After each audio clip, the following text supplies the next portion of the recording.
Project ചെയ്യാം എന്ന് പറയുന്ന എക്സൈറ്റ്മെൻറ്റ് എനിക്കും ഉണ്ട്. കാരണം ലാൽ സാറിനൊപ്പം ഇനിയും സഹകരിക്കാൻ പറ്റുക, അല്ലെങ്കിൽ നമ്മൾ ചെയ്യുന്നതിൽ ലാൽ സാറിനൊരു എക്സൈറ്റ്മെൻറ്റോ അല്ലെങ്കിൽ ഒരു എനിക്ക് ഇനിയും അയാൾക്കൊപ്പം വർക്ക് ചെയ്യണമെന്ന് അദ്ദേഹത്തിന് ഉള്ളതുകൊണ്ടായിരിക്കുമല്ലോ വീണ്ടും പ്രോജക്റ്റ് ചെയ്യാമെന്ന് പറയുന്നത്. തുടരും ഉണ്ടാക്കി വെച്ചിരിക്കുന്ന ഒരു എന്താ പറയുക, ഒരു ഗുഡ് വില്ലുണ്ടല്ലോ എനിക്കും ലാൽ സാറിനും രഞ്ജിത്തേട്ടനും ഒക്കെ ആ ഗുഡ് വില്ല് കീപ്പ് ചെയ്യണമെന്നുണ്ട്. അതിന് താഴത്തേക്ക് പോകുന്നതോ അല്ലെങ്കിൽ ഒരു കുറച്ച് പണം ഉണ്ടാക്കാൻ വേണ്ടിയിട്ട് സിനിമ ചെയ്യുന്നതിനോട് എനിക്ക് താല്പര്യമില്ല. ചേട്ടൻ്റെ ഫ്ലേവർ ഉണ്ടാവണം ആ സിനിമയ്ക്കകത്ത്. ചേട്ടൻ്റെ സിനിമയിൽ ലാലേട്ടൻ വരണം. അപ്പം അങ്ങനെ ഒരു പ്രോസസ്സിലാണ് മൈൻഡ്. കാരണം അത് ലാൽ സാറും എന്നൊക്കെ പറഞ്ഞത് തരുണിൻ്റെ വേൾ സെറ്റിങ് ഞങ്ങൾക്കൊക്കെ ഇഷ്ടമാണ്. തരുണിൻ്റെ കൂടെ വർക്ക് ചെയ്ത ആക്ടേഴ്സിൽ നിന്നും ടെക്നീഷ്യനിൽ നിന്നും the way you take your film എന്നുള്ളത് നമുക്കറിയാം. എനിക്ക് വേണ്ടി തരുൺ മാറണ്ട, തരുണിൻ്റെ വേളിലോട്ട് ഞങ്ങൾ കൊണ്ടുവന്ന് നിർത്തിയാൽ മതി എന്ന് പറഞ്ഞതാണ് ആ സിനിമയുടെ ഇതുവരെയുള്ള ജേണി എന്ന് വിചാരിക്കുന്നു. അപ്പോൾ ആ സിനിമയ്ക്ക് വേണ്ടി വിചാരിക്കുന്ന ഒരു ബഡ്ജറ്റ്, ലാൽ സാറിന് ഈ ബഡ്ജറ്റിലേക്ക് പടം നിർത്തുന്നത് വെച്ചാൽ അതിനേക്കാൾ ഒരു പരിധി വരെ പകുതിയായിരിക്കുക എൻ്റെ ബഡ്ജറ്റ്. ഇങ്ങനെ ഹിന്ദിയിൽ നിന്ന് ഇങ്ങനെ ചോദിച്ചിരുന്നു അവൈലബിൾ ആകാൻ പറ്റുമോ എന്ന് ചോദിച്ചിരുന്നു. പക്ഷേ എനിക്കും ഈ ബാക്ക് ടു ബാക്ക് കമ്മിറ്റ്മെൻറ്റ്സ് ഉള്ളതുകൊണ്ട് എൻ്റെ ഒരു ടൈം എങ്ങനെയാണ് മാനേജ് ചെയ്യാൻ പറ്റുക ഒരുപാട് എഫേർട്ടുകളുള്ളത് അജയ് ദേവന് വേണ്ടിയിട്ടാണ്. ലാൽ സാർ ആരെയും ഉപദ്രവിക്കാറില്ല. ഈവൻ ആർക്കെങ്കിലും എന്തെങ്കിലും ഒരു അൺബാലൻസ്ഡ് ആയി താഴെ വീണ് കഴിഞ്ഞാൽ ലാൽ സാറിൻ്റെ കാരണം കൊണ്ടല്ലെങ്കിൽ പോലും പുള്ളി പോയി തൊട്ട് വീഴും. ലാലേട്ടൻ അങ്ങനെ ചൂടായി കണ്ടിട്ടില്ല. ഭയങ്കര ക്ഷമയുള്ള ആളാണ്. ഭയങ്കര ഈവൻ എന്തെങ്കിലും ദേഷ്യം വന്നാൽ പോലും എനിക്ക് തോന്നുന്നു അദ്ദേഹത്തിനോട് തന്നെ ആ ദേഷ്യം തീർക്കുന്ന ഒരാളാണ്. ഞാനും അങ്ങനെ കണ്ടിട്ടുള്ളൂ, അല്ലാണ്ട് കണ്ടിട്ട് സ്റ്റേജിൽ കോ റൈറ്റർക്കും പ്രൊഡ്യൂസർക്കും അത് അത്ര കൺവിൻസിങ് അല്ലായിരുന്നു. കാരണം അത് അവർ കണ്ട സിനിമ അതല്ലായിരുന്നു, കുറച്ചും കൂടി ഒരു നാടൻ. പക്ഷെ അത് നമ്മൾ പ്രസൻറ്റ് ചെയ്യപ്പെട്ടപ്പോൾ ലാൽ സാർ അതിൽ എക്സൈറ്റഡ് ആയി. ലാൽ സാർ ഫൈറ്റുകൾക്കൊന്നും ഡ്യൂപ്പിടാറില്ല, സമ്മതിക്കുകയില്ല, എന്ത് റിസ്ക് ഉണ്ടെങ്കിലും. അപ്പോൾ ഇടയ്ക്കിടയ്ക്ക് മാം എന്നോട് ചോദിക്കും ഇത് കൈയടി കിട്ടുമോ, ചുമ്മാ തരുൺ എന്നോട് ചുമ്മാ പറയുന്നതല്ലേ. ഞാൻ പറഞ്ഞു നോക്കിക്കോ, തിയേറ്ററിൽ ഇത് ആളുകൾ ഈ സമയത്ത് വിസിലും കൈയടിയും അടിച്ചിരിക്കും. അത് ഞങ്ങളിടയ്ക്ക് പറയും ഒരുപാട് കോടികൾ നഷ്ടപ്പെടുത്തിയിട്ടാണ് ഞങ്ങൾ കുറേ കോടികൾ നേടുന്നത്. ഡയറക്ടർ തരുൺമൂർത്തിയാണ് നമ്മുടെ കൂടെ ഉള്ളത്. നമസ്കാരം. ഇന്നത്തെ ഒരു വിശേഷം, വലിയൊരു വിശേഷം എന്ന് പറയുന്നത് ഇപ്പോൾ Goa film festival, international film festival എത്തിയിരിക്കുന്നു. തുടരും രണ്ടാമത്തെ മുതലാണ്. ഇതിന് മുമ്പുള്ളൊരു സിനിമ വന്നിട്ടുണ്ട് സൗദിയിൽ. ഇതിലും തുടരും എത്തിയതിൻ്റെ ഒരു സന്തോഷം എങ്ങനെയാണ്? അല്ല, ഒരു കൊമേഴ്ഷ്യലി ഇത്രയും സക്സസ് ആയൊരു സിനിമ ഈ ഫീൽ വരുന്നതിൻ്റെ ഒരു വല്ലാത്തൊരു കിക്കുണ്ട് ഒരു ക്രിയേറ്റർ എന്ന നിലയിൽ.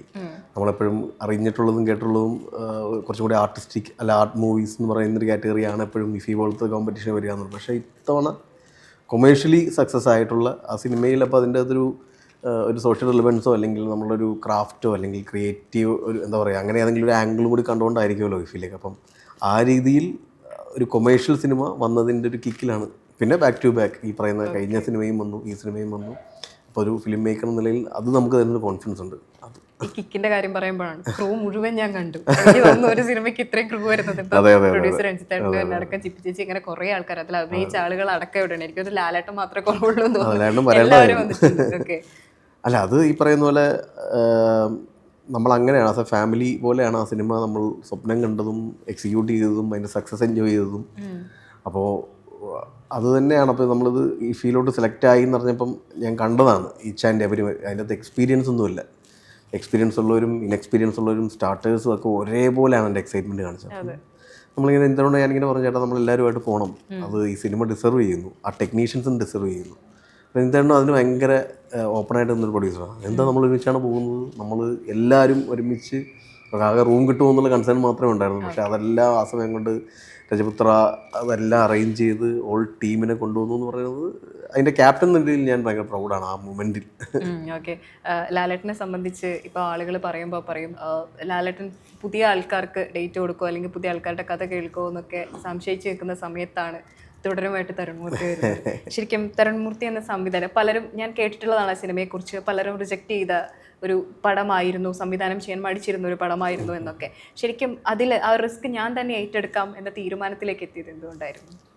അല്ലൊരു എന്നെപ്പോലത്തെ ഒരു ഫിലിം മേക്കർ ഈ പറയുന്ന ഇൻഡിപെൻഡൻ്റ് എന്ന് പറയാൻ പറ്റില്ല, എന്നാൽ പോലും കൊമേഴ്ഷ്യലി അക്ലൈംഡ് ആയിട്ടുള്ള അല്ലെങ്കിൽ ക്രിട്ടിക്കലി അക്ലൈംഡ് ആയിട്ടുള്ള 2 ചെറിയ സിനിമകൾ ചെയ്തൊരു സംവിധായകൻ. അപ്പം ജാവ കൊമേഴ്ഷ്യലി സക്സസ് ആയ സിനിമയാണ്, പക്ഷേ ക്രിട്ടിക്കലി അതുപോലെ തന്നെ ഒരുപാട് ഡിസ്കഷൻ വന്ന സിനിമയാണ്. Saudi Vellakka commercially and critically national award വരാൻ പോയൊരു സിനിമയാണ്. അപ്പം അങ്ങനെ എൻ്റെ ഒരു ഫിലിം ജേണി കുറച്ച് എക്സ്പെരിമെൻ്റൽ ന്യൂ ആക്ടേഴ്സ് അല്ലെങ്കിൽ അൺസങ് ഹീറോസ് അങ്ങനെയുള്ള ആക്ടേഴ്സിനെ കുറിച്ച് ചെയ്യുന്ന സിനിമകൾ ചെയ്തു വരുന്ന സമയത്ത് ഓഫ് കോഴ്സ് എൻ്റെ കരിയറിൽ ഒരു സ്റ്റെപ്പ് ഹെഡ് എടുക്കേണ്ട ഒരു സാഹചര്യം ഉണ്ടായിരുന്നു. ആ സാഹചര്യത്തിലാണെങ്കിൽ രജപുത്ര ഇങ്ങനൊരു സിനിമയുണ്ട്, ചെയ്യാൻ പറ്റുമെന്ന് ചോദിക്കുമ്പോൾ അതെനിക്ക് മുന്നേ വരുന്ന ഓപ്പർച്യൂണിറ്റിയാണ്. അതിനു മുമ്പ് ആരൊക്കെ ചെയ്യാനിരുന്നു എന്നോ അത് എന്തുകൊണ്ട് നടക്കാണ്ട് പോയി എന്നുള്ളതൊന്നും ഞാൻ ഇതുവരെയും തിരക്കിയിട്ടില്ല. അത് ഏതൊക്കെ സംവിധായകരാണ് അത് ചെയ്യാൻ ഉദ്ദേശിച്ചതെന്ന് എനിക്കറിയില്ല. പക്ഷേ എന്നെ സംബന്ധിച്ചൊരു ഓപ്പർച്യൂണിറ്റിയാണ്. ആ ഓപ്പർച്യൂണിറ്റി കറക്റ്റ് സമയത്ത് യൂസ് ചെയ്യുക എന്നുള്ളതൊരു ക്രിയേറ്റർ എന്ന നിലയിൽ എൻ്റെ ഡ്യൂട്ടിയാണ്. അതിൻ്റെ വരുംവരായികളെ പറ്റിയൊന്നും ചിന്തിച്ചില്ല. ആ സിനിമ ആക്ച്വലി ആ കോണ്ടൻറ്റ് ഈസ് വെരി ഗുഡ്. അതിൻ്റെ ഭയങ്കര സ്ട്രോങ് ആയിട്ടൊരു ഇമോഷനുള്ള സിനിമയാണ്. അതിനെ ഏറ്റവും ബെറ്ററായിട്ട് വിഷ്വലൈസ് ചെയ്യുക, ആക്ടേഴ്സിനോട് പെർഫോം ചെയ്യിക്കുക, അതിനൊരു ഡിസൈൻ ഉണ്ടാക്കുക, ഈ പറയാനുള്ള എസ്തറ്റിക്സും പറയാനുള്ള സോഷ്യൽ കമ്മിറ്റ്മെൻറ്റുകളും ഒക്കെ ആ സിനിമയുടെ കൊമേഴ്ഷ്യൽ ഫാക്ടേഴ്സിനെ ഡിസ്റ്റർബ് ചെയ്യാണ്ട് പറയുക. അതിൻ്റെ അത് എൻ്റെ ഇടയ്ക്ക് ഞാനത് കമ്മിറ്റ് ചെയ്യുന്ന സമയത്ത് എൻ്റെ ഇടയ്ക്ക് ഡയറക്ടേഴ്സൊക്കെ എൻ്റെ കൂടെ അസിസ്റ്റൻറ്റ് ഡയറക്ടേഴ്സൊക്കെ പറഞ്ഞത് ചേട്ടൻ്റെ ഫ്ലേവർ ഉണ്ടാവണം ആ സിനിമയ്ക്കകത്ത്, ചേട്ടൻ്റെ സിനിമയിൽ ലാലേട്ടൻ വരണം. അപ്പോൾ അങ്ങനെ ഒരു പ്രോസസ്സിലാണ് മൈൻഡ്. കാരണം അത് ലാൽ സാർ എന്നൊക്കെ പറഞ്ഞത് തരുണിൻ്റെ വേൾഡ് സെറ്റിങ് ഞങ്ങൾക്കൊക്കെ ഇഷ്ടമാണ്. തരുണിൻ്റെ കൂടെ വർക്ക് ചെയ്ത ആക്ടേഴ്സിൽ നിന്നും ടെക്നീഷ്യനിൽ നിന്നും the way you take your film എന്നുള്ളത് നമുക്കറിയാം. എനിക്ക് വേണ്ടി തരുൺ മാറണ്ട, തരുണിൻ്റെ വേൾഡിലോട്ട് ഞങ്ങൾ കൊണ്ടുവന്ന് നിർത്തിയാൽ മതി എന്ന് പറഞ്ഞതാണ് ആ സിനിമയുടെ ഇതുവരെയുള്ള ജേണി എന്ന് വിചാരിക്കുന്നു. കാരണം രഞ്ജിതനോട് സംസാരിക്കുമ്പോൾ അദ്ദേഹം പറഞ്ഞിട്ടുണ്ട് ലാലേട്ടന് തിരക്കഥ മൊത്തം വായിച്ചിട്ടുണ്ട്. ഇപ്പൊ ഈ ഫൈറ്റ് സീൻ വരുമ്പോഴാണെങ്കിലും ഫൈറ്റ് മാസ്റ്ററായിട്ട് തന്നെ കൊണ്ടുവന്നോളൂ എന്ന് പറഞ്ഞാൽ ലാലേട്ടനായ കോൺട്രിബ്യൂഷൻസ് കൊടുത്തിട്ടുണ്ടെന്ന് പറഞ്ഞു. എനിക്ക് കണ്ടപ്പോൾ അതിൽ രോമാഞ്ചം കയറിയ ഒരു സാധനം പോലീസ് സ്റ്റേഷനിലെ ഫൈറ്റ് പക്ക നമ്മള് ഒരു ലാലേട്ടൻ സ്റ്റൈലിൽ ആ മുണ്ടും എടുത്തുകൊണ്ട് വരുന്ന ഒരു വരവുണ്ട്, ചാടി വരുന്ന ഒരു സ്റ്റൈൽ, അത് ഭയങ്കരമായിട്ട് എല്ലാവരും രോമാഞ്ചം കൊള്ളിച്ചതായിരുന്നു. ഈ ഫൈറ്റിലും ലാലേട്ടൻ്റെതായ കോൺട്രിബ്യൂഷൻസ് ഉണ്ടായിരുന്നു? ഇല്ല, അങ്ങനെയല്ല. എനിക്ക് തോന്നുന്നു രഞ്ജിത്തേട്ടൻ പറഞ്ഞതിൻ്റെ ഒരു ചെറിയ തിരുത്തുണ്ട്. അതായത് ആക്ച്വലി ഫൈറ്റ് മാസ്റ്റർ എന്ന ഐഡിയ ഡയറക്ടർ എന്ന നിലയിൽ ഞാനാണ് ആദ്യം ഈ സ്ക്രിപ്റ്റിൽ ഇംപ്ലിമെൻറ്റ് ചെയ്യുന്നത്. പക്ഷെ അത് ഇനിഷ്യൽ സ്റ്റേജിൽ നമ്മുടെ കോ റൈറ്റർക്കും രഞ്ജിത്തേട്ടനും അത് അങ്ങനെ, കാരണം അത് അവർ കൺസീവ് ചെയ്തിരിക്കുന്ന ഒരു ടാക്സി ഡ്രൈവറായിട്ട് തന്നെയാണ്. അപ്പോൾ അത് വേണമോ വേണ്ടയോ എന്ന് ഭയങ്കര കൺഫ്യൂഷൻ ഉണ്ടായിരുന്നു. പക്ഷേ ഒരു സ്റ്റേജിൽ ഞങ്ങൾ ലാൽ സാറിൻ്റെയൊക്കെ പ്രസൻറ്റ് ചെയ്തപ്പോൾ ലാൽ സാർ ഇങ്ങോട്ട് പറഞ്ഞു നമുക്ക് ഇയാളൊരു ഫൈറ്റ് മാസ്റ്റർ ആക്കിയാലോ. അപ്പം ആസ് എ ഡയറക്ടർ നമ്മൾ കണ്ട വിഷനും ആസ് എ ആക്ടർ അദ്ദേഹം കണ്ട വിഷനും ഒരേ ട്രാക്കിൽ വന്നപ്പോൾ വി ഓൾ ഗെറ്റ് എക്സൈറ്റഡ്. അങ്ങനെയാണ് ഫൈറ്റ് മാസ്റ്ററിൻ്റെ ട്രാക്കിലോട്ട് ഈ സിനിമ വന്ന് വീഴുന്നത്. പിന്നെ ഒരു ഫൈറ്റ് മാസ്റ്റർ, പിന്നെ ലാൽ സാറിന് അറിയാം, ലാൽ സാറിന് ഈ ഫൈറ്റ് ഭയങ്കര ഇഷ്ടമാണ്. ഒരു ത്യാഗരാജൻ മാഷുമൊക്കെ ആയിട്ടുള്ള ഭയങ്കര ബോണ്ടിങ് ഉള്ള ഒരാളാണ്. അപ്പം ഓൾറെഡി ഞാൻ ഈ ഫൈറ്റ് മാസ്റ്ററുടെ ഒരു ആർക്ക് ഇടാനുള്ള കാരണം തന്നെ നമ്മൾ എഴുതി വന്നപ്പോൾ അതിൻ്റെ അത് സ്റ്റേഷൻ ഫൈറ്റും ക്ലൈമാക്സ് ഫൈറ്റും ഉണ്ടായിരുന്നു. അപ്പോൾ ഇത് മച്ച് മോർ ബിലീവബിൾ ആക്കണമെങ്കിൽ അയാൾക്കൊരു ബാക്ക്ഗ്രൗണ്ട് വേണമായിരുന്നു. അങ്ങനെയാണ് ഒരു ഫൈറ്റ് മാസ്റ്ററിൻ്റെ ഒരു ലെയർ ആഡ് ചെയ്തത്. പക്ഷേ ഇനിഷ്യൽ സ്റ്റേജിൽ കോ റൈറ്റർക്കും പ്രൊഡ്യൂസർക്കും അത് അത്ര കൺവിൻസിങ് അല്ലായിരുന്നു. കാരണം അത് അവർ കണ്ട സിനിമ അതല്ലായിരുന്നു, കുറച്ചും കൂടി ഒരു നാടൻ. പക്ഷെ അത് നമ്മൾ പ്രസൻറ്റ് ചെയ്യപ്പെട്ടപ്പോൾ ലാൽ സാർ അതിൽ എക്സൈറ്റഡ് ആയി. ലാൽ സാർ അത് നമുക്ക് ചെയ്യാമെന്ന് പറഞ്ഞു. പിന്നെ അത് നമ്മൾ ട്രാക്കിലോട്ട് വന്നു. അപ്പം ഒരു രീതിയിൽ പറയുകയാണെങ്കിൽ നമ്മൾ കണ്ടൊരു ആഗ്രഹം ലാൽ സാറാണ് സൂപ്പർ എന്ന് പറഞ്ഞത്. അപ്പോൾ അതുകൊണ്ട് ഓഫ് കോഴ്സ് അത് പിന്നെ അതിൻ്റെ അകത്തുള്ള മുരുക എന്നുള്ള ആഡ് ഓൺസ് ഒക്കെ ലാൽ സാറിന് തന്നെയാണ്. ലാൽ സാർ ഫൈറ്റുകൾക്കൊന്നും ഡ്യൂപ്പ് ഇടാറില്ല, സമ്മതിക്കുകയില്ല. എന്ത് റിസ്ക് ഉണ്ടെങ്കിലും ലാൽ സാർ എല്ലാ ഫൈറ്റ് എടുക്കുമ്പോഴും നല്ല പനിയാണ്. ആ മഴ നനഞ്ഞുള്ള ഫൈറ്റ് ഒക്കെ എടുക്കും. കേട്ടിട്ടുള്ളതാണ് ഈ ഫൈറ്റിന്റെ സമയത്ത് ഈ കൂടെയുള്ള ആളുകളെ ഒരു വീഡിയോ വൈറലായിരുന്നു, ഒന്ന് അടിച്ചിട്ടാ ലാലേട്ടൻ പോയി അവരെ തൊട്ട് തൊടുന്നു. അയ്യോ സീരിയസ്ലി ലാൽ സാർ തൊടില്ല ഒരാളെപ്പോലും. നമ്മൾ ഇത്രയും അൾട്രാ സ്ലോ മോഷൻ ക്യാമറകളൊക്കെ വെച്ചിട്ടൊക്കെയാണ് ഷൂട്ട് ചെയ്യുന്നത്. ആ സമയത്തൊക്കെ ലാൽ സാറിൻ്റെ തമ്പൊക്കെ വന്നിങ്ങനെ ആളുകളുടെ ശരീരത്തിൽ ഇങ്ങനെ ജസ്റ്റ് ഒരു പഞ്ഞിയിൽ തൊടുന്ന പോലെ തൊടുന്നു. പക്ഷെ നമ്മൾ എഡിറ്റേബിളിൽ കാണുമ്പം അതിന് ഇമ്പാക്റ്റ് ഭയങ്കര വലുതാണ്. എനിക്കൊന്ന് എക്സ്പീരിയൻസ് കൊണ്ട് ഉണ്ടാകാതായിരിക്കും. ലാൽ സാർ ആരെയും ഉപദ്രവിക്കാറില്ല. ഈവൻ ആർക്കെങ്കിലും എന്തെങ്കിലും ഒരു അൺബാലൻസ്ഡ് ആയി താഴെ വീണ് കഴിഞ്ഞാൽ ലാൽ സാറിൻ്റെ കാരണം കൊണ്ടല്ലെങ്കിൽ പോലും പുള്ളി പോയി തൊട്ട് വീഴും. ഈ പറയുന്ന അദ്ദേഹത്തിൻ്റെ 47 ഇയേഴ്സിൻ്റെ എക്സ്പീരിയൻസിൻ്റെ നമ്മൾ കണ്ടുപിടിക്കേണ്ട ചില പ്രൊഫഷണലിസമാണ്. ഇതിൽ നായികയാവും നമ്മളൊരു എവർഗ്രീൻ കോംബോ എന്ന് പറഞ്ഞിട്ടാണ് ആഘോഷിച്ചത്, മോഹൻലാൽ ശോഭന കോംബോ. ഇതിനു മുമ്പ് കേട്ടിട്ടുണ്ട് ജ്യോതിക അടക്കം സമീപിച്ചിരുന്നു എന്നുള്ളത്, അത് സത്യമായിരുന്നോ? അല്ല, ആദ്യം നമ്മൾ ഈ സ്ക്രിപ്റ്റ് പിച്ച് ചെയ്യുമ്പോൾ ഡയറക്ടർ സൈഡിൽ നിന്നുള്ള ആഗ്രഹം ശോഭന മാമായിരുന്നു. പക്ഷേ നമ്മളൊരു വിത്തിൻ 35 ഡേയ്സിലായി സിനിമ സ്റ്റാർട്ട് ചെയ്തത്. അപ്പം ശോഭന മാമിനെ കൊണ്ടുവരാൻ പറ്റുമോ എന്നുള്ളൊരു വലിയ കൺസേൺ പ്രൊഡക്ഷൻ ഉണ്ടായിരുന്നു. കാരണം ശോഭന മാമിന് വേണ്ടി ഡേറ്റുകൾ അഡ്ജസ്റ്റ് ചെയ്യാൻ പോയി കഴിഞ്ഞാൽ നമ്മളുടെ ബാക്കി ഡേറ്റുകളൊക്കെ കുളമാകും. അപ്പോൾ ശോഭന മാം അവൈലബിൾ ആകുമോ, വന്നാൽ നമുക്കത് മാനേജ് ചെയ്യാൻ പറ്റുമോ എന്നുള്ളൊരു വലിയ കൺസേൺ ഉണ്ടായിരുന്നു. അപ്പം അതുകൊണ്ട് തന്നെ ശോഭന മാമിനൊക്കെ പോകുന്നതിന് മുന്നേ തന്നെ നമ്മൾ വേറെ 2-3 ഓപ്ഷൻസ് നോക്കി. അതിലൊന്ന് ജ്യോതിക മാം ആയിരുന്നു. ഞാൻ പോയി കഥ നറേറ്റ് ചെയ്തിട്ടുണ്ട്. ജ്യോതികമാമൻ ചെയ്യാൻ ഇൻട്രസ്റ്റ് ഉണ്ടായിരുന്നു. പക്ഷേ ഈ ഷോർട്ട് നോട്ടീസ് പടമായതുകൊണ്ട് എങ്ങനെ ഇത് ചെയ്യാൻ പറ്റും എന്നുള്ള കൺഫ്യൂഷൻ വന്നു. ഇത് മലയാളത്തിൽ തന്നെ വേറെ ആരെങ്കിലും സമീപിച്ചിരുന്നു? ഇല്ല. ഒരു തമിഴ് ഫ്ലേവറുള്ള ആർട്ടിസ്റ്റ് വേണം എന്ന് നിർബന്ധമുണ്ടായിരുന്നു. അതുകൊണ്ട് തന്നെ നമ്മൾ എപ്പോഴും അങ്ങനെയുള്ളൊരു മലയാളികൾക്ക് ഇഷ്ടമുള്ളൊരു തമിഴ് ആക്ടർ അല്ലെങ്കിൽ മലയാളം ഫ്ലേവർ ഉള്ളൊരു തമിഴ് ആക്ടർ, അങ്ങനെയാണ് പിന്നീട് ശോഭന മാമിലോട്ട് വന്ന് വീണതും. ശോഭന മാം കഥ കേട്ടപ്പോൾ തന്നെ ഡോൺ വറി, ഞാൻ നിങ്ങൾക്ക് വേണ്ടി എൻ്റെ ഡേറ്റുകൾ മാനേജ് ചെയ്തോളാം എന്ന് പറഞ്ഞു. അതങ്ങനെ സംഭവിച്ചു. അതുപോലെ തന്നെ അതിലൊരു സീനുണ്ട്, ഈ ഫൈറ്റ് നടക്കുന്ന, അതായത് ഈ പോലീസ് വില്ലൻ അവിടെ എത്തുന്നു, അപ്പോൾ ശോഭന മാമിനെ തല്ലുന്ന സീനിൽ ഒരു സീനിൽ മാം നോട്ടം നോക്കുന്നുണ്ട്. എക്സാക്ട് നാഗവല്ലി ഞങ്ങൾക്ക് തിരിച്ചു കിട്ടിയെന്നായിരുന്നു. അത് ശരിക്കും ആ നോട്ടം അതങ്ങനെ തന്നെ വേണം, നമുക്ക് നാഗവല്ലിയെ ഓർമ്മപ്പെടുത്തണം എന്നുള്ളത്. ഞാനത് മാം ഇടയ്ക്ക് സ്ക്രിപ്റ്റ് നറേറ്റ് ചെയ്യുമ്പോൾ പറയാന്ന്, മാം ഇത് തിയേറ്ററിൽ ക്ലാപ്സ് ഉണ്ടാക്കാൻ പോകുന്ന ഇറപ്റ്റായിട്ടുള്ളൊരു വേവ് ഉണ്ടാകാൻ പോകുന്ന സീക്വൻസ് ആണ്, ഗെറ്റ് റെഡി ഫോർ ദാറ്റ് എന്ന് പറഞ്ഞിരുന്നു സ്ക്രിപ്റ്റ് നറേറ്റ് ചെയ്യുമ്പോൾ തന്നെ. അപ്പോൾ ഇടയ്ക്കിടയ്ക്ക് മാം എന്നോട് ചോദിക്കും, ഇത് കൈയടി കിട്ടുമോ, ചുമ്മാ തരുന്നുണ്ട്, എന്നോട് ചുമ്മാ പറയുന്നതല്ലേ. ഞാൻ പറഞ്ഞു, നോക്കിക്കോ തിയേറ്ററിൽ ഇത് ആളുകൾ ഈ സമയത്ത് വിസിലും കൈയടിയും അടിച്ചിരിക്കും. അങ്ങനെ ഒരു പെർസ്പെക്റ്റീവിൽ നോക്കുമ്പോൾ മാമിന് ആ സീൻ എടുക്കുന്നതിന് മുന്നേ ഞാൻ പറഞ്ഞത് ഇറ്റ്സ് ഫോർ ദ ഓഡിയൻസ്, അവർക്ക് പറഞ്ഞിരുന്നോ നാഗവല്ലിയ? അല്ലല്ല, നാഗവല്ലി എന്നുള്ളതല്ല, ആ നോട്ടം എന്ന് പറയുന്നത് ഇറ്റ്സ് എ ബ്രിഡ്ജ് ഫോർ ലാലേട്ടൻ്റെ എൻട്രിക്കുള്ളൊരു കൈയടിക്കുള്ളൊരു മാസീവ് കൈയടിക്ക് വേണ്ടിയിട്ടുള്ളൊരു ബ്രിഡ്ജാണ്. അപ്പം മാം ആ നോട്ടം ആ ഷാർപ്പ് ഇതായിരിക്കണം. ആ നോട്ടത്തിൻ്റെ അകത്ത് പറയാണ്ട് ഒരുപാട് കാര്യങ്ങൾ പറയണം. യു ആർ ഓവർ എന്നുള്ള കാര്യം കൃത്യമായിട്ട് നോട്ടത്തിലൂടെ പറയണം എന്ന് പറഞ്ഞിരുന്നു. അപ്പോൾ അത് മാമിനെ പോലൊരു എക്സ്പീരിയൻസ് ആക്ടറിന് ഭയങ്കര ഈസി ജോബായിട്ട് എനിക്ക് തോന്നി. ഒറ്റ ടേക്കാണ്, ഫസ്റ്റ് ടേക്ക് തന്നെയാണ്. അതുപോലെ തന്നെയായിരുന്നു ലാലേട്ടൻ്റെ നോട്ടം, ആ ജീപ്പിലെ വട്ടത്തിൻ്റെ ഉള്ളിൽ. അത് ലാലേട്ടൻ്റെ സജഷനാണ്. ആക്ച്വലി അതൊരു ഡയലോഗ് ഉള്ളൊരു സീക്വൻസ് ആയിരുന്നു. ജോർജ് സാർ ഇങ്ങനെ പറയും, ഇതെൻ്റെ കഥയാട എന്ന് പറയുന്ന സമയത്ത് ആ കഥ ഞാൻ തിരുത്തും ജോർജ് സാറ് എന്നുള്ളൊരു ഡയലോഗ് ഉണ്ടായിരുന്നു. ലാൽ സാർ ചോദിച്ചു, ഞാനത് നോക്കട്ടെ എന്ന് ചോദിച്ചു. അപ്പം ആദ്യം അത്ര കൺവിൻസ്ഡ് അല്ലായിരുന്നു. ഞാനത് 2 പ്രാവശ്യം സാർ നമുക്ക് ഡയലോഗ് തന്നെ പോകാമെന്നുള്ള രീതി പറഞ്ഞു നോക്കി.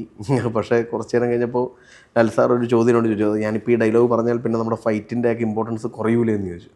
അപ്പോൾ എനിക്ക് കൺവിൻസ്ഡ് ആയാൽ ശരിയാണല്ലോ, അതിൻ്റെ തങ്ങഴ് പോയിന്റ്, പിന്നെ അത് നമ്മൾ സാർ നോക്കിയാൽ മതി എന്ന് പറഞ്ഞു. അതിൻ്റെ തുടക്കം, അതായത് ചില ബിഹൈൻഡ് ദ സീൻ കാണിക്കുമ്പോൾ അതിൽ ലാലേട്ടൻ ഇങ്ങനെ കണ്ണടച്ചിരിക്കുകയാണ്, കണ്ണിങ്ങനെ റൗണ്ട് ചെയ്യുന്നുണ്ട്, പെട്ടെന്നാണ് ആ നോട്ടം അത്രയും ക്യാച്ചിങ് ആയിട്ട് വരുന്നത് എന്നുള്ളതാണ്. അതുപോലെ വില്ലൻ, നമ്മൾ ഒരിക്കലും പ്രതീക്ഷിക്കുന്നില്ല പ്രകാശ് വർമ്മയെ പോലെ ഒരാളാണ് വില്ലനായിട്ട് വരുന്നതെന്ന്. കാരണം ഹായ് പറയുമ്പോൾ ഒക്കെ നമ്മൾ സാധാരണ ഒരു പോലീസുകാരൻ അതാ മോഹൻലാലിനെ സഹായിക്കുന്നു, നമ്മൾ അത്രയും വിചാരിക്കുന്നുള്ളൂ. എന്തുകൊണ്ടാണ് കാരണം നമ്മളെ എപ്പോഴും ലാലേട്ടനെ പോലൊരു നടനെ കൊണ്ടുവരുമ്പോൾ വില്ലൻ റോൾ ഇത്രയും അത് ശ്രദ്ധിക്കപ്പെടുന്നൊരു, പണ്ട് നമ്മൾ കണ്ടിട്ടുള്ളതാണ് ലാലേട്ടന്റെ സിനിമകളിലെ വില്ലന്മാരെ നമ്മൾ ഓർക്കുന്നത് ഇപ്പൊ രാവണപ്രഭ അങ്ങനെയൊക്കെ പറയുമ്പോൾ വളരെ പുറകിലേക്കാണ്. പിന്നീട് വന്നതൊന്നും നമ്മളങ്ങനെ ഓർത്തിട്ടില്ല. ആ ഇടത്താണ് ഒരു വില്ലൻ ഇത്രയും കത്തി നിൽക്കുന്നത്. എങ്ങനെയായിരുന്നു അദ്ദേഹത്തെ ചൂസ് ചെയ്യുന്നത്? അല്ല, അതൊരു എൻ്റെ കോറൈറ്റർ സുനിൽ എപ്പോഴും പറയും, ജോർജ് സാർ എന്ന് പറഞ്ഞ ആളൊരു അൺപ്രഡിക്റ്റബിൾ ആണ്. അപ്പോൾ അൺപ്രഡിക്റ്റബിലിറ്റി ത്രൂ ഔട്ട് ഉണ്ടെങ്കിൽ ആ ക്യാരക്ടറിന് കിട്ടാൻ പോകുന്നൊരു വല്ലാത്തൊരു തരം രസമുണ്ട്. ആ രസച്ചരട് മൊത്തം നിൽക്കുന്നത് അൺപ്രഡിക്റ്റബിലിറ്റി എന്ന് പറഞ്ഞ ഇമോഷനിലാണ്. അപ്പോൾ ആ ആളെ എങ്ങനെ അൺപ്രഡിക്റ്റബിൾ ആക്കാം, അതായിരുന്നു. അപ്പോൾ ആ അൺപ്രഡിക്റ്റബിളിൻ്റെ ഭാഗമായിട്ടാണ് നമ്മൾ അതിൻ്റെ അകത്ത് ഒരു മാനിപ്പുലേറ്റർ അല്ലെങ്കിൽ നാർസിസ്റ്റ് എന്നൊക്കെ പറഞ്ഞ ആംഗിൾസൊക്കെ വർക്ക് ചെയ്തേക്കുന്നത്. പക്ഷെ അത് കാസ്റ്റ് ചെയ്യപ്പെടുമ്പോഴും സുനിൽ ഭയങ്കര കൺസേൺഡ് ആയിരുന്നു. അതൊരു ഒരു നോൺ ഫേക്സ് ആവരുത്, അതൊരു ഫ്രഷ് ഫേസ് ആണെങ്കിൽ ആളുകൾക്ക് ഒരു രീതിയിലും പിടികിട്ടില്ല. അവന് എപ്പോഴും എൻ്റെ അതിന് സുനിലൊരു എക്സാമ്പിൾ പറഞ്ഞുകൊണ്ടിരുന്നത് നമ്മുടെ താഴ്വാരത്തിലെ വില്ലനെ പറ്റിയാണ്. താഴ്വാരത്തിലെ വില്ലനെ നമുക്ക് ഒരു രീതിയിലും പിടികിട്ടില്ല. അയാൾ എന്താണ് അടുത്ത സെക്കൻഡിൽ ചെയ്യാൻ പോകുന്നത്, അയാളുടെ നോട്ടം ഒന്നും നമുക്ക് ജഡ്ജ് ചെയ്യാൻ പറ്റില്ല. അയാൾ ചിരിക്കുമ്പം അത് ഏത് തരം ചിരിയാണെന്ന് നമുക്ക് ഒരു പുതിയ ആക്ടർ ആയതുകൊണ്ട്. പക്ഷേ സീസൺഡ് ആയിട്ട് മലയാളികൾ കണ്ട് ചിരിച്ചുള്ള ആക്ടർ ആണെങ്കിൽ അത് ചിലപ്പോൾ ഒരു പക്ഷേ മനസ്സിലായാൽ. അപ്പം അങ്ങനെ ഒരു കാറ്റഗറിയിലാണ് സുനിലിൻ്റെ ഒരു ഭയങ്കരമായിട്ടുള്ള മോണിറ്ററിങ് ഉണ്ടായിരുന്നു ഈ പറയുന്ന പോലെ ജോർജ് സാറിലേക്ക് എത്താൻ. അപ്പം അങ്ങനെ സുനിലാണ് എന്നെ ഈ ആക്ച്വലി പ്രകാശ് വർമ്മയുടെ ഓപ്ഷൻ കാണിക്കുന്നത്. സുനിലിൻ്റെ സുഹൃത്താണ്, എനിക്കും അറിയാം പ്രകാശ് സാറിനെ, ഈ പറയുന്ന ആർട്ട് ഫിലിം മേക്കർ എന്ന രീതിയിൽ അറിയാം. അപ്പം അങ്ങനെ ഒരു ഫോട്ടോ കണ്ടപ്പോൾ ഞാൻ പറഞ്ഞു, സുനിലേട്ടാ ഇയാൾ ഉഗ്രനാണ്, ഇദ്ദേഹം ചെയ്ത് കഴിഞ്ഞ് കഴിഞ്ഞാൽ ഇത് വേറെ ലീഗിലോട്ട് പോകും. പക്ഷെ ഇദ്ദേഹം ചെയ്യുമോ, ഇദ്ദേഹത്തിന്റെ തിരക്ക്, ഞാൻ ഈ പറഞ്ഞ 35 days ടൈം സ്പാൻ ഉണ്ട്. അതെ, ഓരോ സിനിമകൾക്കും കോടികൾ വാങ്ങുന്ന ഒരാള് നമ്മളുടെ ഈ ഒരു സിനിമയിലേക്ക് വന്ന് നമുക്ക് വേണ്ടി 10-40 ദിവസം നിൽക്കുമോ എന്ന് പറയുന്നത് അത് ഞങ്ങളടക്കം പറയും, ഒരുപാട് കോടികൾ നഷ്ടപ്പെടുത്തിയിട്ടാണ് ഞങ്ങൾ കുറെ കോടികൾ നേടുന്നത്.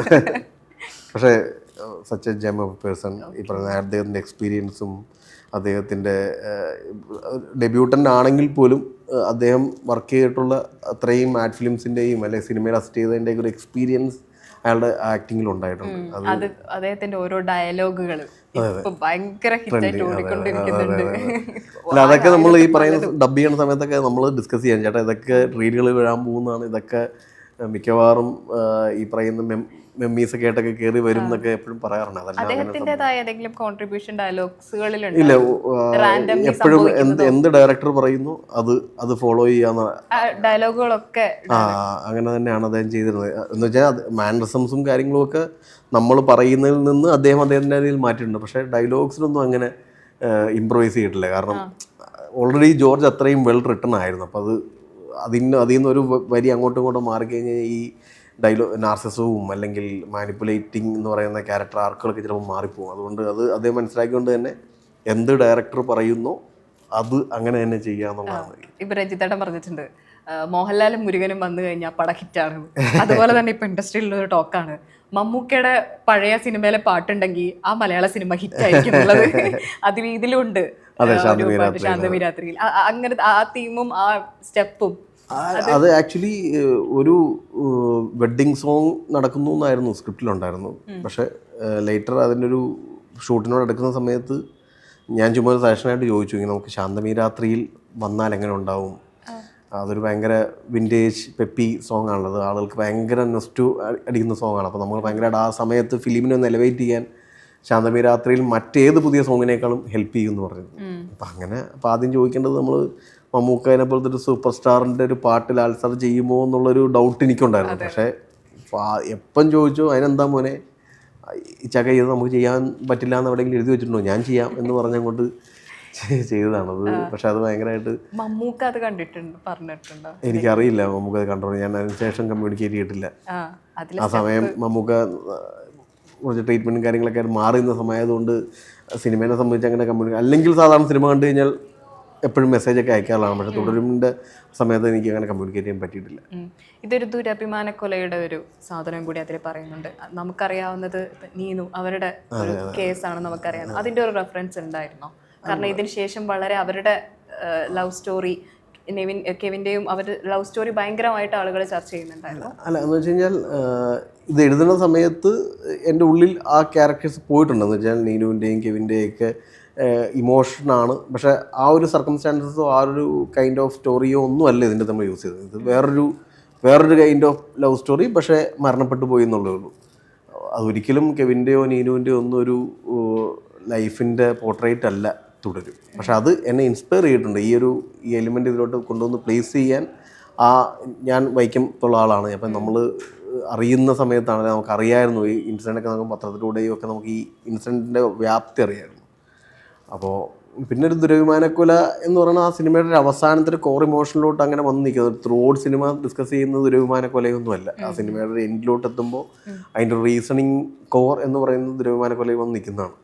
പിന്നെ അതൊരു മോഹൻലാൽ എന്ന് പറയുന്ന സൂപ്പർ സ്റ്റാറിൻ്റെ സിനിമയിലൂടെ കോടാനുകോടി ആളുകൾ കാണാൻ പോകുന്ന സിനിമയിലൂടെ നമുക്ക് ലാസ്റ്റ് ഇങ്ങനൊരു കണ്ടന്റ് പറയാൻ പറ്റുന്നത് എനിക്ക് തോന്നുന്നൊരു 10,000 സ്റ്റേജുകളിൽ കയറി നിന്ന് പ്രസംഗിക്കുന്നതിനേക്കാൾ ഇമ്പാക്റ്റാണ് ആളുകൾക്കിടയിലോട്ട് ഇത് കൊടുക്കാൻ പറ്റുക. അപ്പോൾ ആ രീതിയിൽ അത് ഹെൽപ്പ് ചെയ്തിട്ടുണ്ട്. പിന്നെ അത് ഞാൻ ആർട്ടിസ്റ്റ് പെർഫോം ചെയ്യുന്ന സമയത്തും ഞാൻ അവരോട് പറഞ്ഞിരുന്നത് കുറച്ച് യൂട്യൂബിലൊക്കെ ഞാൻ കണ്ടിട്ടുള്ള നീനുവിൻ്റെയും കെവിൻ്റെയൊക്കെ കുറച്ച് വീഡിയോസിൻ്റെ റെഫറൻസുകൾ കാണിച്ചിരുന്നു. ഈ കൈൻഡ് ഓഫ് ഇമോഷൻ നമുക്ക് ഫീൽ ചെയ്യണം എന്ന് പറഞ്ഞു. അല്ലാണ്ട് വേറൊരു രീതിയിലും ആ കഥ നമ്മൾ ഇതിലോട്ട് പകർത്തിയിട്ടില്ല. അതുപോലെ ചിലരിപ്പോൾ ഇറങ്ങിക്കഴിയുമ്പോൾ ചിലർ വിമർശിക്കോ അല്ലെ തെറ്റുകൾ കണ്ടോ എന്നൊക്കെ പറഞ്ഞിട്ട് ചൂണ്ടിക്കാട്ടുകയൊക്കെ ചെയ്യും. അതിലൊരു സംഭവമായിരുന്നു പേഴ്സിൻ്റെ ഒരു സാധനം വന്നത്. അതെന്തിനാണ് പേഴ്സ് അവിടെ ഇട്ടത്, ആരെങ്കിലും അങ്ങനെ ചെയ്യുമോ, അങ്ങനത്തെ അതെങ്ങനെ പേഴ്സ് വന്നു എന്നൊക്കെ വന്നിട്ടുള്ള ഒരു ചോദ്യം ഉണ്ടായിരുന്നു ഇവിടെ. ചോദിച്ചിരുന്നു. ഈ പറയുന്ന ചില കമൻറ്റിൻ്റെ ഇടയിലേക്ക് ആളുകൾ ഭയങ്കര പേഴ്സ് എങ്ങനെ വന്നു എന്നുള്ള കൺഫ്യൂഷൻസ് ഉണ്ടായിരുന്നു. പക്ഷേ അതിൻ്റെ ഉത്തരങ്ങളൊക്കെ ആ സിനിമയിൽ തന്നെ ഉണ്ട്. ഞാൻ പറയുന്നത് നമ്മൾ സിനിമ ഇറങ്ങിക്കഴിഞ്ഞതിന് ശേഷം ആ പേഴ്സ് എങ്ങനെയാണ് വന്നത്, പേഴ്സ് ഇങ്ങനെയാണ് വന്നതെന്ന് പറയേണ്ടി വരുന്നത് ഒരു പക്ഷേ ഒരു മേക്കർ എന്ന രീതിയിൽ നമ്മുടെ ഒരു നെഗറ്റീവാണ്. പക്ഷേ ആ സിനിമയിൽ ഇൻ ഡീറ്റെയിൽഡായിട്ട് ആ പേഴ്സ് വന്നതിൻ്റെ കാര്യകാരണങ്ങൾ സ്പൂൺ ഫീഡ് ചെയ്യാണ്ട് പറയാൻ ശ്രമിച്ചിട്ടുണ്ട്. കാരണം സ്പൂൺ ഫീഡിങ്ങിൽ ഞാൻ അത്ര വിശ്വസിക്കുന്നില്ല. സിനിമ എന്ന് പറയുന്നത് ഇൻ ടോട്ടൽ കണ്ടു കഴിയുമ്പോൾ അതിനുള്ള എല്ലാ ഉത്തരവും ആ സിനിമയിൽ തന്നെ ഉണ്ടാവണം. വീട്ടിൽ പോയി ആലോചിക്കുന്നതിനേക്കാൾ ഉപരി ഈ പറയുന്ന പോലെ എന്തായിരുന്നു അതിൻ്റെ ക്ലൈമാക്സ് എന്നൊക്കെ ചിന്തിക്കുന്നതിനപ്പുറത്തേക്ക് ആ സിനിമയിൽ അതിനുള്ള ഉത്തരങ്ങൾ അവിടെ ഇവിടെയായിട്ടൊക്കെ പ്ലേസ് ചെയ്തിട്ടുണ്ട്. അതൊന്ന് തമ്മിൽ പെർമ്യൂട്ടേഷൻസും കോമ്പിനേഷനൊക്കെ എടുത്തു കഴിഞ്ഞ് കഴിഞ്ഞാൽ ആൾ ക്രിസ്റ്റൽ ക്ലാരിറ്റി കിട്ടും. ഞാൻ പറഞ്ഞ ഈ പറഞ്ഞ ഇറങ്ങിക്കഴിഞ്ഞിട്ടും ആളുകൾ എന്നാൽ ആ പേഴ്സ് എങ്ങനെ വന്നു എന്ന് പറയുന്ന ഒരു 5 മിനിറ്റ് ഡിസ്കഷൻ എക്സ്റ്റൻഷൻ കിട്ടുമല്ലോ, അത് മതി.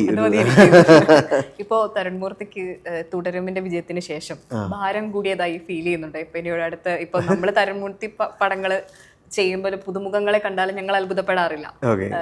തരുൺമൂർത്തിയുടെ ഒരു ഫിലിം ലാംഗ്വേജ് അങ്ങനെയാണെന്ന് നമ്മൾ അങ്ങനെ വിചാരിക്കും. പക്ഷെ തുടരും ഞങ്ങളെ ഒക്കെ മാറ്റിമറിച്ചൊരു നമ്മുടെ ചിന്താഗതിയെ തന്നെ മാറ്റിയൊരു സംഭവമായിരുന്നു. അപ്പൊ അതിനുശേഷം ഇനി ഇപ്പോ ഒരു പടം ചെയ്യുമ്പോൾ അത് കുറച്ചുകൂടി ഭാരം കൂടിയതായിട്ട് ഫീൽ ചെയ്യുന്നുണ്ട്? ഇല്ല, മൂവി എന്ന് പറഞ്ഞാൽ വൺ അറ്റ് എ ടൈം നമ്മൾ അതിന് അങ്ങനെ കാണാവുള്ളൂ. അല്ലാണ്ട് ഇതിനു മുമ്പ് ചെയ്ത സിനിമകളുടെ ഭാരമോ അല്ലെങ്കിൽ ഇനി ചെയ്യാൻ പോകുന്ന സിനിമകളുടെ ഭാരമോ ഒന്നും എടുത്ത് തലയിൽ വെച്ചിട്ട് യാതൊരു കാര്യമില്ല.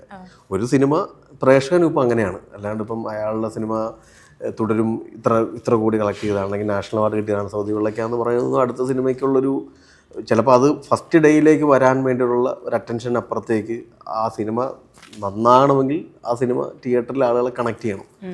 അപ്പം അതുകൊണ്ട് തന്നെ ഇപ്പം തുടരുമിൻ്റെ സക്സസ്സോ അല്ലെങ്കിൽ സൗദികളിലേക്ക് കിട്ടിയ നാഷണൽ അവാർഡുകളോ ഒന്നും എൻ്റെ അടുത്ത സിനിമകൾക്ക് ഒരു ഭാരമല്ല. കാരണം ഞാനതിന് ടൊർപ്പഡോ എന്ന് പറയുന്ന അടുത്ത് ചെയ്യാൻ പോകുന്ന സിനിമ ടൊർപ്പഡോ ഈസ് ടൊർപ്പഡോ, അത് വൺ അറ്റ് എ ടൈം, അതിന് മാത്രമായിട്ട് കാണുക. ആ സിനിമ തിയേറ്ററിൽ ഫസ്റ്റ് ഡേ കാണാൻ വരുന്ന ഇപ്പം ചിലപ്പോൾ തുടരുമിൻ്റെ ഡയറക്ടറാണെന്നെല്ലാം പറഞ്ഞ് ചിലപ്പോൾ ഫസ്റ്റ് ഡേ കുറച്ച് ആളുകൾ വന്നേക്കാം. അപ്പോൾ ആ ഫസ്റ്റ് ഡേയിൽ വരുന്നവരെ തൃപ്തിപ്പെടുത്തി കഴിഞ്ഞാൽ പിന്നെ ചിലപ്പോൾ ഒരു 60 ദിവസം 70 ദിവസം ഓടിയേക്കും, അല്ലെങ്കിൽ കുറച്ചും കൂടി കളക്ട് ചെയ്തേക്കും. അപ്പോൾ ആ കണക്ട് ചെയ്യപ്പെടുക എന്നുള്ളതാണ് നമ്മുടെ ഇമ്പോർട്ടൻ്റ് ആയിട്ടുള്ള കാര്യം. പൊതുവിൽ കേൾക്കുന്നു ലാലേട്ടനും തരുൺമൂർത്തിയും വീണ്ടും ഒന്നിക്കാൻ പോവുകയാണ് എന്നാണ്. എന്താണ്? അല്ല, അങ്ങനെ ഒരു പ്രോജക്റ്റ് ഉണ്ട്. രഞ്ജിത്തേട്ടൻ തന്നെയാണ് ആ പടത്തിന് അനൗൺസ് ചെയ്തത്. അങ്ങനെ ഒരു പ്രോജക്റ്റ് ചെയ്യാം എന്ന് പറയുന്ന എക്സൈറ്റ്മെൻറ്റ് എനിക്കും ഉണ്ട്. കാരണം ലാൽ സാറിനൊപ്പം ഇനിയും സഹകരിക്കാൻ പറ്റുക, അല്ലെങ്കിൽ നമ്മൾ ചെയ്യുന്നതിൽ ലാൽ സാറിനൊരു എക്സൈറ്റ്മെൻറ്റോ അല്ലെങ്കിൽ ഒരു എനിക്ക് ഇനിയും അയാൾക്കൊപ്പം വർക്ക് ചെയ്യണമെന്ന് അദ്ദേഹത്തിന് ഉള്ളതുകൊണ്ടായിരിക്കുമല്ലോ വീണ്ടും പ്രോജക്റ്റ് ചെയ്യാമെന്ന് പറയുന്നത്. ആ ഒരു എക്സൈറ്റ്മെൻറ്റ് എനിക്കും എൻ്റെ ഫാമിലിക്കും ഒക്കെ ഉണ്ട്. പക്ഷേ അതിൻ്റെ ഇമ്പോർട്ടൻ്റ് എന്ന് വെച്ച് കഴിഞ്ഞാൽ തുടരും ഉണ്ടാക്കി വെച്ചിരിക്കുന്ന ഒരു എന്താ പറയുക, ഒരു ഗുഡ് വില്ലുണ്ടല്ലോ എനിക്കും ലാൽ സാറിനും രഞ്ജിത്തേട്ടനും ഒക്കെ ആ ഗുഡ് വില്ല് കീപ്പ് ചെയ്യണം എന്നുണ്ട്. അതിന് താഴത്തേക്ക് പോകുന്നതോ അല്ലെങ്കിൽ ഒരു കുറച്ച് പണം ഉണ്ടാക്കാൻ വേണ്ടിയിട്ട് സിനിമ ചെയ്യുന്നതിനോട് എനിക്ക് താല്പര്യമില്ല. എനിക്ക് ഇനിയും ലാൽ സാറിനെ വെച്ച് തുടരുമിൻ്റെ അത്രയോ തുടരും പോലെയോ ഒന്നുമല്ല, പക്ഷേ എനിക്ക് അദ്ദേഹത്തിൻ്റെ ആക്ടറിനെ ഏറ്റവും നന്നായിട്ട് യൂസ് ചെയ്യുന്ന ഒരു സിനിമ ചെയ്യാൻ പറ്റിയില്ലെങ്കിൽ ഞാൻ പിന്നെ ആ സിനിമ ചെയ്യണതിനത് കാര്യമില്ല എന്ന് വിശ്വസിക്കുന്നു.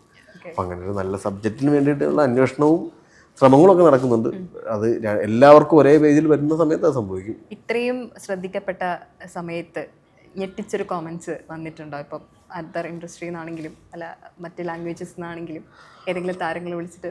പിന്നെ ഇപ്പോൾ എല്ലാവരും ഇപ്പം സൂര്യ ആണെങ്കിലും അല്ലെങ്കിൽ നോർത്തിൽ നിന്ന് അജയ് ദേവ്ഗണിൻ്റെ കമ്പനിയിൽ നിന്നാണെങ്കിലും അല്ലെങ്കിൽ അമീർ ഖാൻ്റെ അവിടെ നിന്നാണെങ്കിലും ഒക്കെ നമുക്ക് കിട്ടുന്നത് ഈ ഒരു സ്കെയിൽ ഓഫ് സിനിമ, ഇത്രയും ഇമോഷണൽസ്ലി കണക്ട് ചെയ്യുന്നൊരു സിനിമ മിനിമലായിട്ട് ഈ ബഡ്ജറ്റിൽ എങ്ങനെ ചെയ്യുന്നു എന്നുള്ള ചോദ്യങ്ങൾ. പക്ഷെ അത് നമുക്ക് അത്ര വലിയ പുതുമയുള്ള ചോദ്യമല്ല, കാരണം മലയാളികൾ സിനിമകളെല്ലാം ചെയ്യുന്നതാണല്ലോ അല്ലേ. അപ്പം ലാൽ സാറിന് വെച്ച സിനിമ ഇത്ര ബഡ്ജറ്റേ ആയുള്ളൂ എന്ന് നമ്മൾ പുറത്തേക്ക് വരുമ്പോൾ അവരൊക്കെ ഭയങ്കര ഷോക്ക്ഡ്. അതെങ്ങനെ പോസിബിൾ ആവുമെന്ന് ചോദിക്കുന്നുണ്ട്. അല്ലെങ്കിൽ നമ്മൾ ഈ സിനിമ ഷൂട്ട് ചെയ്ത് തീർത്ത് ഇത്രയും, അത് ഈ പ്രൊഡ്യൂസർ കറക്റ്റായിട്ട് പറയേണ്ടതുകൊണ്ട് ഞാൻ പറയുന്നത്. പക്ഷേ നിങ്ങൾ ഇപ്പോൾ ആ സിനിമയ്ക്ക് വേണ്ടി വിചാരിക്കുന്നൊരു ബഡ്ജറ്റ്, ലാൽ സാറിന് വെച്ചാൽ ഈ ബഡ്ജറ്റിലായിരിക്കും പടം തീർത്തതെന്ന് വെച്ചാൽ അതിനേക്കാൾ ഒരു പരിധി വരെ പകുതിയായിരിക്കുക എൻ്റെ ബഡ്ജറ്റ് ബേസ്. എന്ന് വെച്ച് കഴിഞ്ഞാൽ അത് ഒരുപാട് ഫാക്ടേഴ്സ് ഉണ്ട്. ഈ പറയുന്ന പോലെ ടോട്ടൽ ടീമിൻ്റെ ഒരു effort, day and night work ചെയ്തത്, അല്ലെങ്കിൽ ലാൽ സാറിൻ്റെ commitment, Lal sir through out നമുക്കൊപ്പം നിന്നത്, അല്ലാണ്ട് ഒരു പർട്ടിക്കുലർ ടൈം മാത്രം അവൈലബിൾ ആവുന്ന ആർട്ടിസ്റ്റില്ല. നമ്മൾ പറഞ്ഞു കഴിഞ്ഞാൽ നമ്മൾ ആവശ്യം വരുന്ന അത്രയും സമയം നമുക്കൊപ്പം പ്രായമോ അല്ലെങ്കിൽ അദ്ദേഹത്തിന് സ്റ്റാർഡമോ ഒന്നും നോക്കാണ്ട് നിൽക്കുന്ന ഒരു ആക്ടർ. അതൊക്കെ കൊണ്ടാണ് ഈ ബഡ്ജറ്റ് ഈ പറയുന്ന ലിമിറ്റേഷൻ കൊണ്ടുവരാൻ പറ്റുന്നത്. പക്ഷെ പുറത്തുള്ള ആക്ടേഴ്സിനെ സംബന്ധിച്ചിടത്തോളം അവരുടെ വർക്കിംഗ് ടൈമും ഒന്നും നമ്മുടെ മാച്ച് ചെയ്യുന്ന. ലാലേട്ടനെ കുറിച്ച് പറയുമ്പോഴേ ഇപ്പൊ റീസെന്റ് വന്നത് ബിഗ് ബോസിലൊക്കെ ലാലേട്ടൻ, എനിക്കൊന്ന് ഷൂട്ടിന്റെ സമയത്തൊക്കെയാണ് ബിഗ് ബോസിലേക്ക് ലാലേട്ടൻ പോകുന്നത്. ആ സമയത്ത് പറയുന്ന ഒരു കാര്യം എന്ന് പറഞ്ഞാല് ബിഗ് ബോസിൽ ഇടയ്ക്ക് ലാലേട്ടൻ വന്ന് ചൂടാവും. നമ്മൾ ആരും ലാലേട്ടൻ ഇതുവരെ ചൂടാവുന്നത് കണ്ടിട്ടില്ല. അപ്പൊ ആൾക്കാർ പറയും ലാലേട്ടൻ ഇങ്ങനെ ചൂടാവില്ല, ലാലേട്ടൻ എനിക്ക് സ്ക്രിപ്റ്റ് ആണോ അങ്ങനെയൊക്കെ ചോദിക്കുന്നവരുണ്ട്. ശരിക്കും ലാലേട്ടൻ ചൂടാവാറുണ്ട്? ലാലേട്ടൻ അങ്ങനെ ചൂടായി കണ്ടിട്ടില്ല. ഭയങ്കര ക്ഷമയുള്ള ആളാണ്. ഭയങ്കര ഈവൻ എന്തെങ്കിലും ദേഷ്യം വന്നാൽ പോലും എനിക്ക് തോന്നുന്നു അദ്ദേഹത്തിനോട് തന്നെ ആ ദേഷ്യം തീർക്കുന്ന ഒരാളാണ്. അല്ലാണ്ട് ഒരിക്കലും ഒരു ടോട്ടൽ ടീമിൻ്റെ ബാലൻസിനെയോ അല്ലെങ്കിൽ ഇമോഷൻസിനെയോ അല്ലെങ്കിൽ അവരുടെ മൂഡിനെയോ ഒന്നും ബാധിക്കുന്ന രീതിയിലൊന്നും പറഞ്ഞ് കേട്ടിട്ടില്ല. ബിഗ് ബോസിൽ ചൂടാവുന്ന ഞാനും അങ്ങനെ കണ്ടിട്ടുള്ളൂ, അല്ലാണ്ട് കണ്ടിട്ടില്ല ലാലേട്ടൻ ചൂടാവുന്നത്. പിന്നെ ഞാൻ ആ സെറ്റ് ഭയങ്കര ഹാപ്പി മൂഡായിരുന്നു എല്ലാവരും. നമ്മുടെ ഒരു മിഡിൽ സമയത്തൊരു പാക്കപ്പ് നടന്ന ഷെഡ്യൂൾ ബ്രേക്കിൻ്റെ സമയത്ത് ലാൽ സാർ പറഞ്ഞിട്ട് ഇനി ഈ സെറ്റിലോട്ട് വീണ്ടും തിരിച്ചു വരാൻ ഭയങ്കര കൊതിയാവുമെന്ന് പറഞ്ഞു. അങ്ങനെയൊക്കെ ലാൽ സാർ പറഞ്ഞ് ഞാൻ വളരെ അപൂർവങ്ങളെ കേട്ടിട്ടുള്ളൂ. അപ്പം അങ്ങനെ ഒരു സെറ്റിൻ്റെ ക്യാപ്റ്റൻ എന്നുള്ള രീതിയിൽ അല്ല അവിടുത്തെ ഒരു മൂഡ്, സന്തോഷം, ആളുകളുടെ കെമിസ്ട്രി, അതൊക്കെ ഭയങ്കരമായിട്ട് സിനിമ നന്നാവാൻ കാരണമായിട്ടുണ്ട്. ആ ഒരു നമ്മൾ കഥ നന്നാവുന്നതുകൊണ്ടോ നല്ല ആർട്ടിസ്റ്റ് വരുന്നതുകൊണ്ടോ നല്ല സംവിധാനം വരുന്നതുകൊണ്ടല്ല, ആ സിനിമയുടെ ഒരു അറ്റ്മോസ്ഫിയർ സെറ്റിൻ്റെ അറ്റ്മോസ്ഫിയർ, ആളുകളുടെ അതിനോടുള്ള ഒരു കമ്മിറ്റ്മെൻറ്റ്, അപ്പോഴാണ് സിനിമയ്ക്ക് ഒരു സോൾ വരുള്ളൂ. അപ്പോൾ അതൊരു സംവിധാനം നിലയിലും പ്രൊഡ്യൂസർ നിലയിലും ഞങ്ങൾ രണ്ടുപേരുടെ ഉത്തരവാദിത്തമാണ് ആ ഒരു കമലാട്രി അവിടെ നിലനിർത്തുക എന്നുള്ളത്. ഓക്കെ, കമന്റ്സുകൾ ഇത്രയും വന്ന സ്ഥിതിക്ക് ഇപ്പോൾ നല്ല മലയാളത്തിൽ വിജയിക്കുന്ന എല്ലാ സിനിമകൾക്കും ഒരു റീമേക്കിംഗ് സംഭവിക്കുന്ന സമയം റീമേക്കിങ്ങിന് ആരെങ്കിലും അപ്രോച്ച് ചെയ്തിട്ടുണ്ട്? ആ റീമേക്കിൻ്റെ ഓപ്ഷൻസ് ഒക്കെ നടക്കുന്നുണ്ട്. ഹിന്ദിയിൽ നിന്നും തെലുങ്കിൽ നിന്നും ഒക്കെ ഇങ്ങനെ എൻക്വയറീസ് വരുന്നുണ്ട്. എനിക്ക് പ്രോപ്പറായിട്ടുള്ള തന്നെയാണോ ഇങ്ങനെ ഹിന്ദിയിൽ നിന്ന് ഇങ്ങനെ ചോദിച്ചിരുന്നു അവൈലബിൾ ആകാൻ പറ്റുമോ എന്ന് ചോദിച്ചിരുന്നു. പക്ഷേ എനിക്കും ഈ ബാക്ക് ടു ബാക്ക് കമ്മിറ്റ്മെന്റ്സ് ഉള്ളതുകൊണ്ട് എൻ്റെ ഒരു ടൈം എങ്ങനെയാണ് മാനേജ് ചെയ്യാൻ പറ്റുക ഹിന്ദിയിലാണെങ്കിൽ ക്യാരക്ടർ ചെയ്യണമെന്നാണ് ആഗ്രഹിക്കുന്നത്. ഇതിനാണെങ്കിൽ ഒരുപാട് എഫേർട്ടുകളുള്ളത് അജയ് ദേവന് വേണ്ടിയിട്ടാണ്. കാരണം അവർക്കൊരു സ്റ്റണ്ട് മാൻ ബാക്ക്ഗ്രൗണ്ട് ഉള്ളത് കൊണ്ട് തന്നെ, അദ്ദേഹത്തിൻ്റെ ഫാദറും ഒക്കെ ഈ സ്റ്റണ്ട് മാസ്റ്റർ ആയതുകൊണ്ട് തന്നെ ഈ ഇമോഷൻ കുറച്ചും കൂടി അദ്ദേഹവും ആഗ്രഹം പറഞ്ഞിട്ടുണ്ട്. അങ്ങനെ ഒരു ഡിസ്കഷൻ നടക്കുന്നുണ്ട്. പക്ഷെ അതിൻ്റെ ഫൈനൽ സ്റ്റേജിലൊന്നും എത്തിയിട്ടില്ല. അങ്ങനെ ഹിന്ദിയിലേക്കും ആശംസിക്കാം. മലയാളത്തിലുള്ള പടങ്ങൾ ആദ്യം ചെയ്ത് നല്ല രീതിയിൽ എത്തട്ടെ എന്നിട്ട് നോക്കാം. എല്ലാവിധ ആശംസകളും. Thank you.